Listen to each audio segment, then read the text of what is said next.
people think of philanthropy as giving money. The major part of philanthropy is giving of yourself. You learn as you serve over decades that you get as much joy on giving as you do on anything else in life. Yeah.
Well, thank you.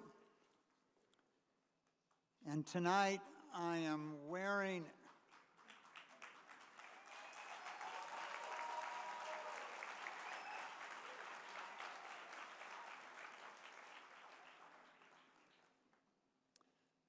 an orange tie tonight. And I'm wearing an orange tie tonight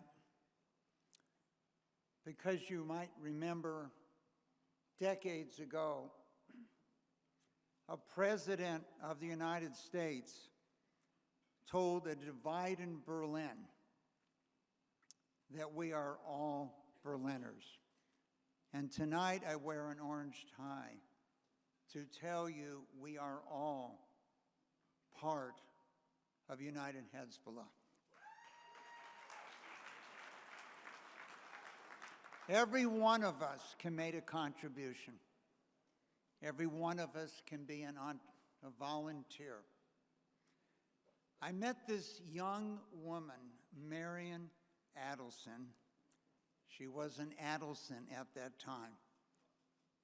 She was a young doctor, very focused on patients and people's lives. And I saw this unbelievable energy and strength that she had. And I had the honor to meet a young man, Sheldon Adelson, many years before, and provide early financing for him. And when the two of them combined, it was a force of nature. And you saw Miriam tonight as that still force of nature that is changing the world. And now that I know she didn't get her crown of Esther, Lori and I will be getting her one very soon. Getting an idea around is often as good as getting an idea. And LA got an idea around that has changed the world. What a powerful speech tonight by Rick Caruso.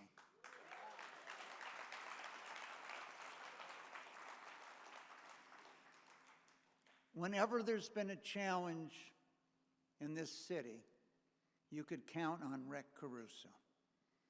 Whether it was becoming the chairman of the board of USC when it was under fire, whether it was leading the police commission, and whether it was standing up to run for mayor of the city when the city needed a new direction. Thank you, Rick.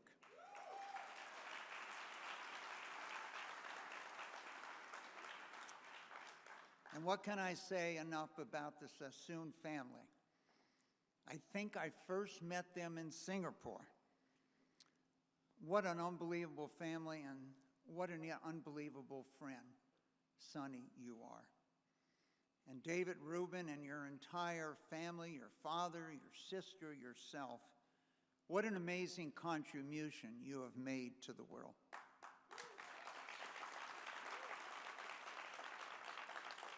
And finally, I want to thank all of you for coming tonight, but I particularly want to thank my wife, who I met 65 years ago in 7th grade.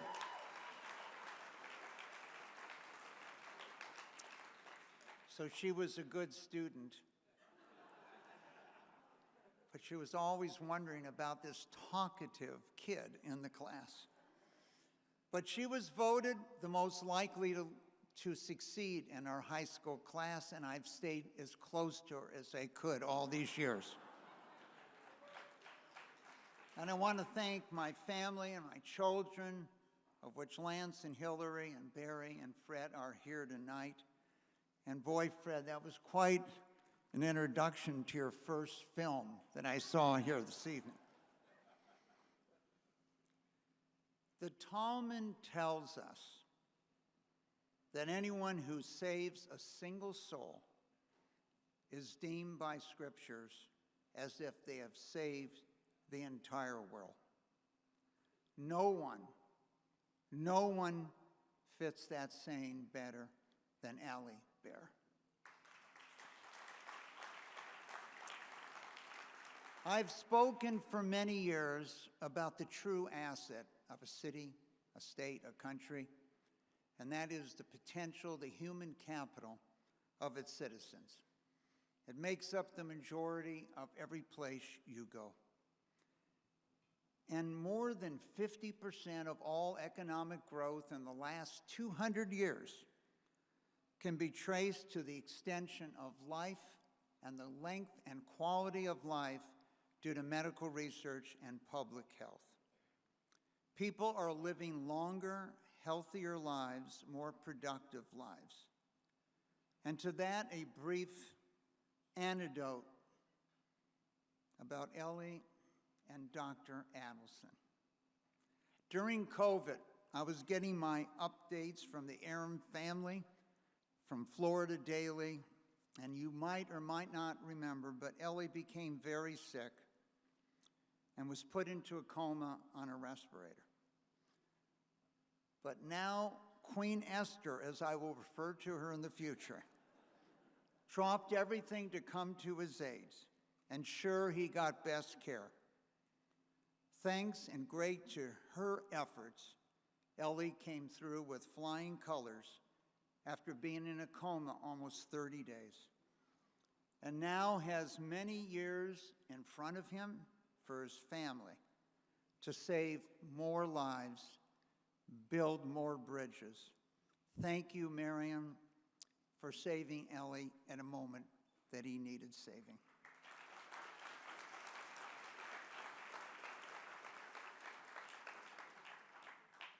And thanks to his vision, 7,000 volunteers, paramedics, doctors responding during crisis for decades, ambucycles.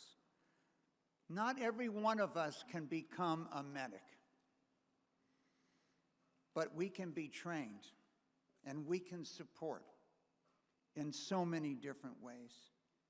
And this vision, as you heard tonight, is so inclusive.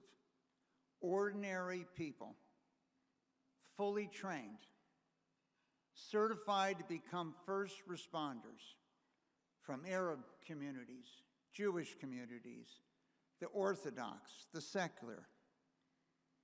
And one day, we hope these ambucycles will be available throughout Israel and throughout the world. Indeed, every one of us can make a contribution to save a life.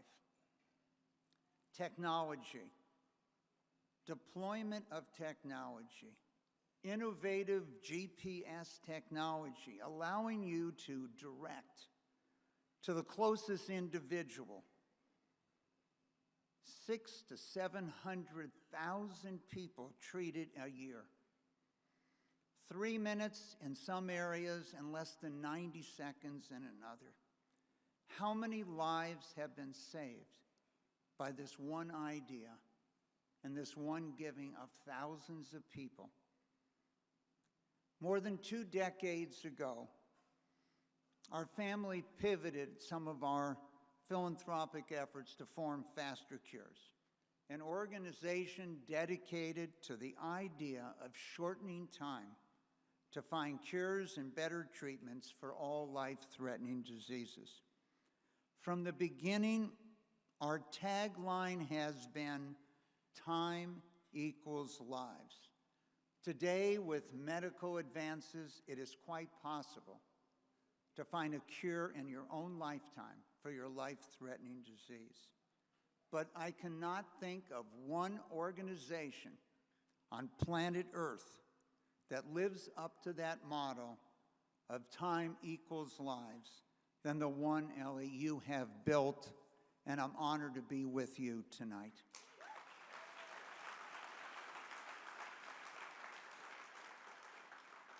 When I think back to some of my most emotional moments over the decades, it's that bar mitzvah or bat mitzvah of our children or our grandchildren that we attend.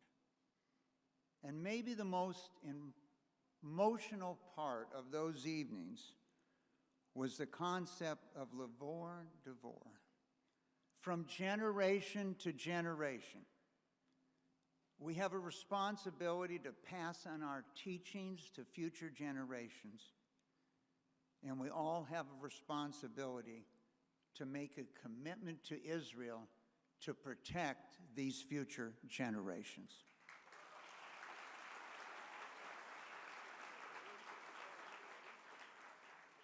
Generations of Jews and non-Jews alike helped the establishment of the state of Israel, a home for the Jewish people once again. They made considerable sacrifices to make that a reality and have continued for decades. Many of them were survivors of the Holocaust. It was a time when the very existence of Israel was truly in doubt. Could this small but mighty nation, built on the ability of a small number of people, be established and flourished? Today, I do not think it's hyperbole to say, once again, we are being tested. We are faced with making commitments and sacrifices to ensure the existential survival of Israel. It's time to be standing up, and it's time to be counted. By being here tonight and by making your voices heard, your impact will be felt. God bless you, and thank you very much.